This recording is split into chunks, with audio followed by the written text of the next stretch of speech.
Magnetism and matter എന്ന ചാപ്റ്ററിലെ വളരെ പ്രധാനപ്പെട്ട ഒരു ടോപ്പിക്കിലൂടെയാണ് നമ്മൾ കടന്നു പോകുന്നത്. Goes theorem in magnetism or goes law in magnetism. Goes law in magnetism അല്ലെങ്കിൽ ഗോസ് തിയറം ഇൻ മാഗ്നറ്റിസം എന്നാണ് ഈ ടോപ്പിക്ക് അറിയപ്പെടുന്നത്. ഗോസ് തിയറം ഇൻ ഇലക്ട്രോസ്റ്റാറ്റിക്സ് നമ്മൾ പഠിച്ചതാണ്. It is a relation between electric flux and charge. Electric ഫ്ലക്സും electric ചാർജും തമ്മിലുള്ള റിലേഷനാണ് goes തിയറത്തിൽ നമ്മൾ പഠിച്ചത്. ഇവിടെ നമ്മൾ പറഞ്ഞു the total electric flux through any closed surface is 1/epsilon 0 times the total charge enclosed by the surface, or phi is equal to 1/epsilon 0 into q. Total magnetic electric flux ഒരു സർഫസിലൂടെ കടന്നു പോകുന്നത് 1/epsilon 0 times the total charge enclosed by the surface ആണ് നമ്മൾ പറഞ്ഞു magnetic electric ഫ്ലക്സിൻ്റെ കേസിൽ. ഇവിടെ നമ്മൾ total magnetic flux through a closed surface എന്താണെന്നാണ് പരിശോധിക്കുന്നത്. നമുക്ക് തിയറത്തിലേക്ക് കടക്കാം. Gauss law in magnetism. Isolated poles do not exist എന്നതിൻ്റെ ഒരു പ്രൂഫാണ് ഗോസ് തിയറം ഇൻ മാഗ്നറ്റിസം നമുക്ക് തരുന്നത്. അതായത് സിംഗിൾ പോൾസ്, ഒരു സൗത്ത് പോൾ തന്നെയോ അല്ലെങ്കിൽ ഒരു നോർത്ത് പോൾ തന്നെ, മോണോ പോൾസ് എന്ന് പറയും. സിംഗിൾ പോൾ ആണെങ്കിൽ നോർത്ത് പോൾ തന്നെ വരുവാണെങ്കിലോ അല്ലെങ്കിൽ ഒരു സൗത്ത് പോൾ തന്നെ വരുവാണെങ്കിലോ ഇത് നമ്മൾ പറയുന്ന പേരാണ് monopoles. Monopoles exist ചെയ്യുന്നില്ല എന്നതിൻ്റെ ഒരു പ്രൂഫാണ് ഗോസ് തിയറം ഇൻ മാഗ്നറ്റിസം നമുക്ക് തരുന്നത്. ഇനി എന്താണ് ഗോസ് തിയറം നമുക്ക് നോക്കാം. Gauss theorem in magnetism states that the net magnetic flux through any closed surface is 0. The total magnetic flux through any closed surface is 0. ഒരു ക്ലോസ്ഡ് സർഫസിലുള്ള ടോട്ടൽ മാഗ്നറ്റിക് ഫ്ലക്സ് അല്ലെങ്കിൽ net magnetic flux എന്ന് പറയുന്നത് 0 ആയിരിക്കും എന്നാണ് ഇവിടെ പറയുന്നത്. ഇനി അതിൻ്റെ എക്സ്പ്രഷൻ നോക്കാം. Closed integral B dot D S is equal to 0. Closed integral B dot D S is equal to 0.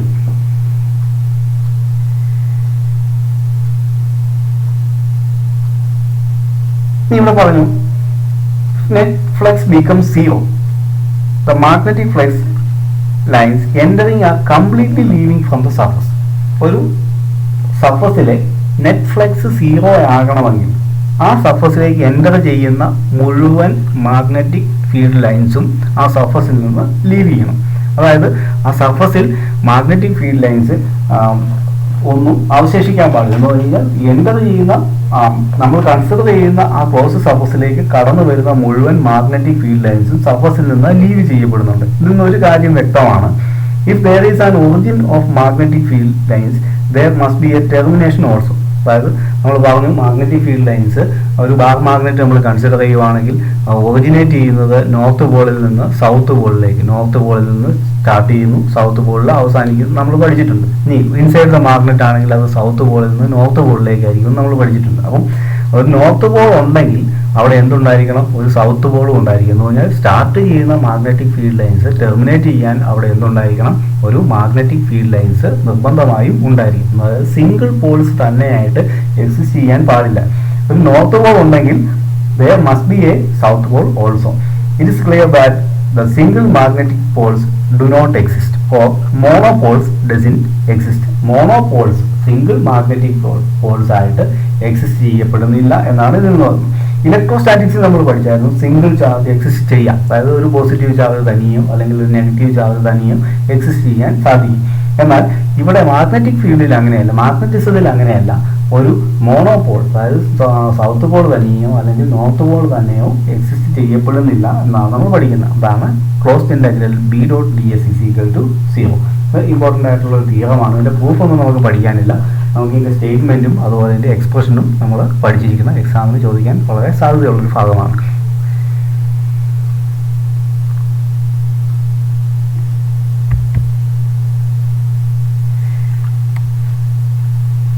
അടുത്ത ടോപ്പിക് ഇതാണ്. Magnetic field intensity on the axial line of A bar magnet. ഒരു bar magnet നമുക്ക് തന്നിരിക്കുന്നു. ഇത് നോക്കാം, south പോളും north പോളും ഉള്ള ഒരു bar magnet ആണ് തന്നിരിക്കുന്നത്. അതിൻ്റെ ആക്സിയൽ ലൈൻ, ആക്സിസിലൂടെ കടന്നു പോകുന്നത്. സൗത്ത് പോൾസിനെ കണക്ട് ചെയ്ത് കടന്ന് നമ്മൾ വരയ്ക്കുന്ന ലൈനാണ് അതിൻ്റെ ആക്സിയൽ ലൈൻ എന്ന് പറയുന്നത്. സൗത്ത് പോളിനെയും നോർത്ത് പോളിനെയും കണക്ട് ചെയ്ത് ഇത് നോക്കുക, ഈ വരച്ചിരിക്കുന്ന ആക്സിയൽ ലൈനാണ്. ഈ ആക്സിയൽ ലൈനിലുള്ള ഒരു പോയിന്റാണ് O എന്ന് പറയുന്നത്. ആ പോയിന്റ് മാഗ്നറ്റിൻ്റെ സെൻറ്ററിൽ, സി എന്ന് പറയുന്ന മാഗ്നറ്റിൻ്റെ സെൻറ്ററാണ്. സെൻറ്ററിൽ നിന്ന് R ഡിസ്റ്റൻസ് അകലെയാണ് ഈ O എന്ന് പറയുന്ന പോയിന്റ് ഇരിക്കുന്നത്. ഇനി നോക്കുക, 2L എന്ന് പറയുന്നതിന്റെ മാഗ്നറ്റിക് ലെങ്ത് ആണ് സൗത്ത് പോളിനും നോർത്ത് പോളിനും ഇടയ്ക്കുള്ള ഈ ഡിസ്റ്റൻസ്, അതാണ് മാഗ്നറ്റിക് ലെങ്ത് എന്ന് പറയുന്നത്. ഇപ്പൊ നമുക്ക് ഈ തന്നിരിക്കുന്ന ബാർ മാഗ്നറ്റിന്റെ ആക്സിയൽ ലൈനിലുള്ള O എന്ന പോയിന്റിലെ മാഗ്നറ്റിക് ഫീൽഡ് ഇന്റൻസിറ്റിയുടെ എക്സ്പ്രഷൻ എന്താണെന്ന് നമുക്ക് നോക്കാം. മാഗ്നറ്റിക് ഫീൽഡ് ഇന്റൻസിറ്റി നമ്മൾ B എന്ന ലെറ്റർ കൊണ്ടാണ് റെപ്രസെന്റ് ചെയ്യുന്നത്. B is equal to mu0 divided by 4 pi into 2m divided by r cube. ഇതാണ് expression. B is equal to mu0 divided by 4 pi. mu0 divided by 4 pi എന്ന് പറയുന്നത് constant ആണ്, നമ്മൾ പഠിച്ചിട്ടുണ്ട്. mu0 എന്ന് പറയുന്നത് പെർമിയബിലിറ്റി ആണ്. ഇനി അതുപോലെ തന്നെ ഇവിടെ 2m എന്ന് പറയുന്നത് m എന്ന് പറയുന്ന മാഗ്നറ്റിക് മൊമെന്റ് നമ്മൾ പഠിച്ചതാണ്. മാഗ്നറ്റിക് ഒരു ബാർ മാഗ്നറ്റിനെ നമുക്കൊരു മാഗ്നറ്റിക് ഡൈപോൾ ആയിട്ട് കൺസിഡർ ചെയ്യാം. അതിന്റെ മൊമെന്റ് ആണ് m എന്ന് പറയുന്നത്. m divided by r cube. B is equal to mu0 divided by 4 pi into 2m divided by r cube. ഇനി അതുപോലെ നമുക്ക് ഈ പോയിന്റിൽ ഈ O എന്ന് പറയുന്ന പോയിന്റിലെ മാഗ്നറ്റിക് ഫീൽഡ് ഇന്റൻസിറ്റിയുടെ എക്സ്പ്രഷൻ ആണ് നമുക്ക് ഇപ്പോൾ ലഭിച്ചിരിക്കുന്നത്. ഇനി നോക്കുക ഈ പോയിന്റിലെ മാഗ്നറ്റിക് ഫീൽഡ് ഇന്റൻസിറ്റിയുടെ ഡയറക്ഷൻ എങ്ങോട്ടായിരിക്കും എന്നുള്ളത്. Magnetic field intensity vector quantity എന്ന് നമ്മൾ പഠിച്ചിട്ടുണ്ട്. അപ്പോൾ അതിനൊരു ഡയറക്ഷൻ ഉണ്ടാകും. ഡയറക്ഷൻ എന്താണ്? Away from the north pole. Away from the north pole along the axis of the dipole away from the north pole. North പോളിൽ നിന്ന് അകന്നു പോകുന്ന ആ ഡയറക്ഷൻ, ആക്സിയൽ ലൈനിന്റെ അതേ ഡയറക്ഷൻ തന്നെയാണ്. ആക്സിയൽ ലൈനിന് എലോങ് ആണ്, എന്നാൽ നോർത്ത് പോളിൽ നിന്ന് അകന്നു പോകുന്ന ഡയറക്ഷൻ, ഈ ഡയറക്ഷനിലാണ് മാഗ്നറ്റിക് ഫീൽഡ് ഇന്റൻസിറ്റിയുടെ ഡയറക്ഷൻ എന്ന് പറയുന്നത്. അപ്പം ഇതിന്റെ പ്രൂഫ് ഒന്നും നമുക്ക് പഠിക്കാനില്ല, ഇതിന്റെ എക്സ്പ്രഷൻ മാത്രം അറിഞ്ഞിട്ടാൽ മതി. മാഗ്നറ്റിക് ഫീൽഡ് ഇന്റൻസിറ്റി ആക്സിയൽ ലൈനിലുള്ള ബാർ മാഗ്നറ്റിന്റെ ആക്സിയൽ ലൈനിലുള്ള പോയിന്റിലെ മാഗ്നറ്റിക് ഫീൽഡ് ഇന്റൻസിറ്റിയുടെ expression B is equal to mu0 divided by 4 pi into 2m divided by r cube ആണ്. അതിന്റെ ഡയറക്ഷൻ എന്ന് പറയുന്നത് ആക്സിയൽ ലൈനിന് എലോങ് ആണ്, away from the north Paul, ആ ഡയറക്ഷനിലായിരിക്കും.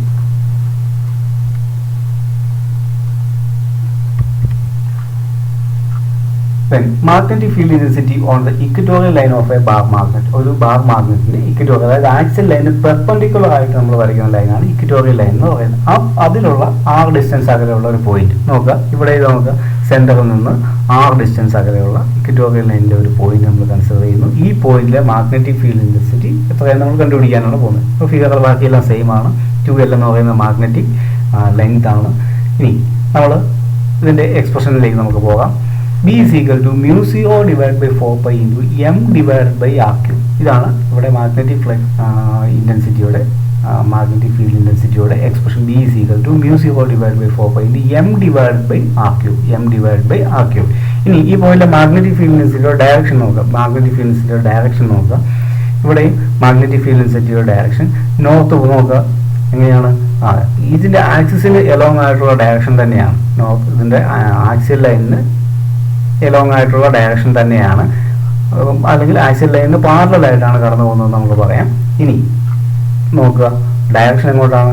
ഇവിടെ ഇതുപോലെ തന്നെ നോർത്ത് പോളിൽ നിന്ന് അകന്നു പോകുന്ന ആ ഡയറക്ഷനാണ്.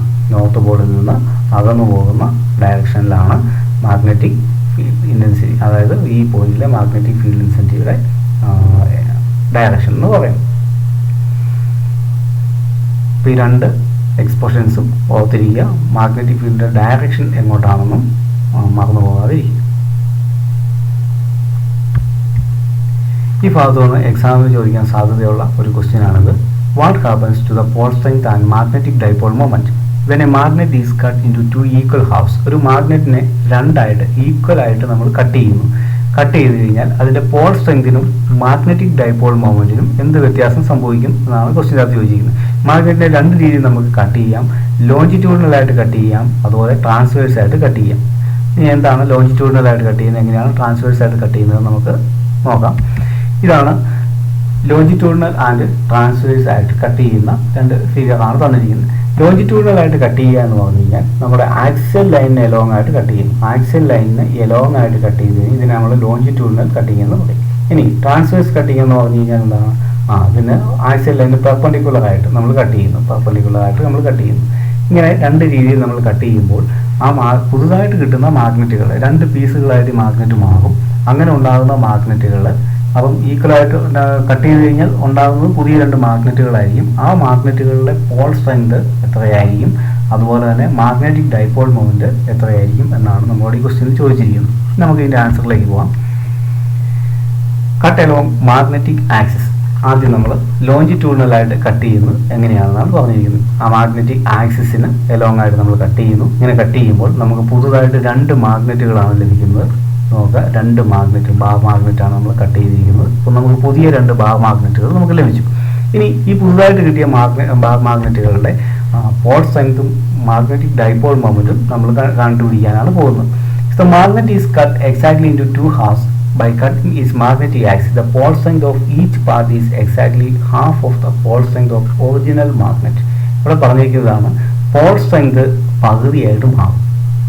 ആദ്യം ഉണ്ടായിരുന്ന മാഗ്നറ്റിന്റെ പകുതിയായിട്ട്, അതായത് ഇതിലൂടെ പോൾസിനെ നമ്മൾ ലോഞ്ചിറ്റ്യൂഡിനലായിട്ട് കട്ട് ചെയ്യുമ്പോൾ പുതിയതായിട്ടുണ്ടായ മാഗ്നറ്റുകളുടെ പോൾ സ്ട്രെങ്ത് എന്ന് പറയുന്നത് ആദ്യം ഉണ്ടായിരുന്ന മാഗ്നറ്റിന്റെ പോൾ സ്ട്രെങ്തിന്റെ പകുതിയായിരിക്കും. ഇപ്പോൾ എന്ന് പറഞ്ഞാൽ പോൾ സ്ട്രെങ്ത് ഇതാണ്. നമുക്ക് മാഗ്നറ്റിക് മൊമെന്റ് കാണാനുള്ള എക്സ്പ്രഷൻ ആണ് വന്നിരിക്കുന്നത്. M is equal to P into 2L. P എന്ന് പറയുന്നത് pole strength into magnetic length ആണ്. ഇവിടെ പോൾ സ്ട്രെങ്ത് പകുതിയായിട്ട് മാറും, P/2 എന്നായിട്ട് മാറും. P/2 എന്നായിട്ട് മാറി കഴിഞ്ഞാൽ 2ഉം 2ഉം ക്യാൻസൽ ആയി പോകും. നമുക്ക് പിന്നെ എന്ത് കിട്ടും? M is equal to PL എന്ന് കിട്ടും. P into 2L, അതായത് 2PL എന്നായിരുന്നു നമ്മുടെ എക്സ്പ്രഷൻ. അവിടെ PL എന്നായിട്ട് മാറി എന്ന് പറഞ്ഞാൽ മാഗ്നറ്റിക് മൊമെന്റ് എന്തായിട്ട് മാറി? പകുതിയായിട്ട് മാറി. അപ്പോൾ പോൾ സ്ട്രെങ്ത് പകുതിയായി കഴിഞ്ഞാൽ മാഗ്നറ്റിക് മൊമെന്റും എന്തായി മാറും? പകുതിയായിട്ട് പോകും. അപ്പോൾ ഈ പറഞ്ഞിരിക്കുന്നത് ലോഞ്ചിറ്റ്യൂഡിനൽ ആയിട്ട് അല്ലെങ്കിൽ മാഗ്നറ്റിക് ആക്സിസിലൂടെ ഒരു ബാർ മാഗ്നറ്റ് നമ്മൾ കട്ട് ചെയ്ത് കഴിഞ്ഞാൽ അതിന്റെ പോൾ സ്ട്രെങ്ത് ഹാഫായിട്ട് റെഡ്യൂസ് ചെയ്യും. അതുപോലെ അതിന്റെ മാഗ്നറ്റിക് മൊമെന്റും പകുതിയായിട്ട് മാറും. പോൾ സ്ട്രെങ്തും പകുതിയാകും, മാഗ്നറ്റിക് മൊമെന്റും പകുതിയായി മാറും.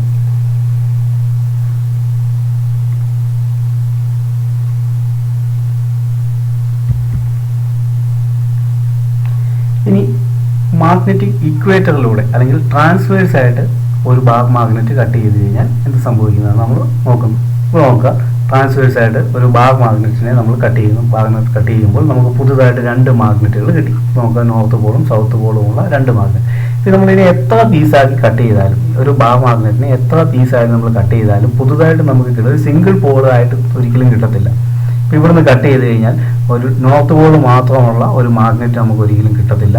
ഇവിടെ നോർത്ത് പോൾ ആണെങ്കിൽ ഇതിന്റെ ഈ കട്ട് ചെയ്തേക്കുന്ന അതർ എൻഡിൽ എന്തായിരിക്കും? സൗത്ത് പോൾ ആയിരിക്കും. ഇവിടുന്ന് ഞാൻ കട്ട് ചെയ്ത് കഴിഞ്ഞാൽ, ഇവിടെ കട്ട് ചെയ്ത് കഴിഞ്ഞാൽ ഇത് സൗത്ത് പോൾ ആയതുകൊണ്ട് ഇവിടെയുള്ള പോളെന്ന് പറയുന്നത് നോർത്ത് പോൾ ആയിരിക്കും. അപ്പം ഇവിടെ നമ്മൾ കട്ട് ചെയ്തു, ഹാഫായിട്ട് നമ്മൾ കട്ട് ചെയ്ത് കഴിഞ്ഞാൽ നമുക്ക് ലഭിച്ചിരിക്കുന്നതാണ് 2 മാഗ്നറ്റുകൾ, ഈക്വൽ ലെങ്ത് ഉള്ള 2 മാഗ്നറ്റുകളാണ് നമുക്ക് ലഭിച്ചിരിക്കുന്നത്. ഇപ്പോൾ നോക്കാം, നോർത്ത് പോളാണ് പുതിയ മാഗ്നറ്റിന്റെ നോർത്ത് പോൾ, ഇതാണ് പുതിയ മാഗ്നറ്റിന്റെ south pole, north pole south pole. അപ്പോൾ നോക്കുക, ഇങ്ങനെ നമുക്ക് 2 മാഗ്നറ്റുകൾ നമുക്ക് ലഭിച്ചു. ഈ മാഗ്നറ്റുകളുടെ പോൾ സ്ട്രെങ്തിന് എന്ത് വ്യത്യാസം സംഭവിച്ചു, അതുപോലെ മാഗ്നറ്റിക് മൊമെന്റിന് എന്ത് വ്യത്യാസം സംഭവിച്ചു എന്നാണ് നമ്മൾ ഇനി നോക്കാൻ പോകുന്നത്. If a magnet is cut into 2 equal pieces perpendicular to its axis, the pole strength of either part is found exactly the same as that of the magnet. ആദ്യം ഉണ്ടായിരുന്ന മാഗ്നറ്റിന്റെ പകുതിയായിട്ട് എന്ത് മാറും? മാഗ്നറ്റിക് മൊമെന്റ് മാറും. അതിന്റെ കാരണം എന്താണെന്ന് ചോദിച്ചു കഴിഞ്ഞാൽ പോൾ സ്ട്രെങ്തിന് വ്യത്യാസമൊന്നും സംഭവിച്ചിട്ടില്ല. പോൾ സ്ട്രെങ്ത് സെയിം ആയില്ല. Pole strength of either part is found exactly same as that of the magnet. Pole സ്ട്രെങ്തിന് വ്യത്യാസമൊന്നും സംഭവിച്ചിട്ടില്ല. എന്നാൽ മാഗ്നറ്റിക് മൊമെന്റ് പകുതിയായിട്ട് മാറും. അതുകൊണ്ടാണ് M is equal to P into 2L എന്നാണ് വന്നിരിക്കുന്നത്. ഇവിടെ ലെങ്ത് പകുതിയായിട്ട് മാറി. 2L എന്നുണ്ടായിരുന്ന ലെങ്ത് എന്തായിട്ട് മാറി? by2 പകുതിയായിട്ട് മാറി. അപ്പോൾ 2/2 ക്യാൻസൽ ആയി പോകും. പിന്നെ നമുക്ക് കിട്ടും M is equal to P into L. ആദ്യം ഉണ്ടായിരുന്ന മാഗ്നറ്റിക് മൊമെന്റിന്റെ പകുതിയാണ് നമുക്ക് ഇപ്പോൾ കിട്ടുന്നത്. അപ്പോൾ ട്രാൻസ്വേഴ്സ് ആയിട്ട് കട്ട് ചെയ്ത് കഴിഞ്ഞാൽ പോൾ സ്ട്രെങ്തിന് വ്യത്യാസമൊന്നും സംഭവിക്കുന്നില്ല, എന്നാൽ മാഗ്നറ്റിക് മൊമെന്റ് ബിക്കംസ് ഹാഫ്. ഇനി നമ്മൾ പറഞ്ഞ ലോഞ്ചിറ്റ്യൂഡിനലായിട്ട് കട്ട് ചെയ്ത് കഴിഞ്ഞാൽ പോൾ സ്ട്രെങ്തും ഹാഫായിട്ട് മാറും, മാഗ്നറ്റിക് മൊമെന്റും ഹാഫായിട്ട് മാറും. ഇവിടെ പോൾ സ്ട്രെങ്തിന് വ്യത്യാസം സംഭവിക്കുന്നില്ല, എന്നാൽ മാഗ്നറ്റിക് മൊമെന്റ് ബിക്കംസ് ഹാഫ്.